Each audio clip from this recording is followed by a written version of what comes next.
పసుపు బోర్డు ఏర్పాటుతో ఉత్తర తెలంగాణ రైతులు సంతోషంగా ఉన్నారన్నారు ఎంపీ అరవింద్. గత 5 ఏళ్లలో నిజామాబాద్ పార్లమెంటులో కేంద్ర ప్రభుత్వం పథకాలు అమలు అయ్యాయన్నారు. నిజామాబాద్ లో మళ్లీ బీజేపీ గెలుస్తుందన్నారు అరవింద్. గత ప్రభుత్వం అన్ని రంగాల్లో విఫలమైందన్నారు. అందుకే ప్రజలు బీఆర్ఎస్ ను ఓడించి ప్రజాస్వామ్యాన్ని బతికించారన్నారు. కాంగ్రెస్ ప్రభుత్వం ఇచ్చిన హామీలను 100 రోజుల్లో అమలు చేయాలన్నారు Arvind. Nizamabad urban MLA camp office లో ఎమ్మెల్యే ధన్పా సూర్యనారాయణతో కలిసి గణతంత్ర వేడుకల్లో పాల్గొన్నారు అరవింద్. ఈ 5 సంవత్సరాలలో స్వాతంత్ర దినోత్సవము మరియు గణతంత్ర దినోత్సవం మన దేశ రాజధాని ఢిల్లీలో అటెండ్ అవ్వడం జరిగింది. మోడీ గారు స్పీచ్లు వినడం జరిగింది, రాష్ట్రపతి గారు స్పీచ్లు వినడం జరిగింది, పరేడ్ చూడడం జరిగింది. మీరు అన్నట్టు ఫస్ట్ టైము తెలంగాణలో నేను ఒఫిషియల్ ప్రోగ్రాంలో అటెండ్ అవ్వడానికి నాకు ఇవాళ స్వేచ్ఛ వాతావరణం ఉన్నట్టు తెలంగాణలో ఈసారి అనిపించింది.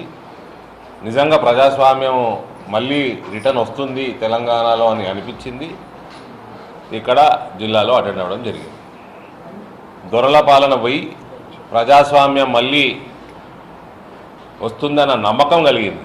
ఈ దొరల పాలన పోవడంలో కూడా నా హస్తం ఉన్నదని నేను భావిస్తూ ఉన్నా. టీఆర్ఎస్ పార్టీని దొరల పాలనని అటాక్ చేసినట్టు కాంగ్రెస్ పార్టీని అటాక్ చేయలేము. కాంగ్రెస్ పార్టీ ప్రభుత్వంలోకి వచ్చి 2 నెలలు కావస్తుంది. వాళ్ళు వాగ్దానాలు చేసినవి కూడా ఏది కూడా ఇప్పటికీ అమల్లోకి రాలేదు. కనుచూపు మేరలో కూడా అది అమలు అవుతుందన్న నమ్మకం కలుగుతలేదు. కానీ మనము కల్వకుంట్ల కుటుంబం పైన వాడిన భాష, డిఫరెంట్ సబ్జెక్ట్స్ ఇప్పుడు మారుతాయి.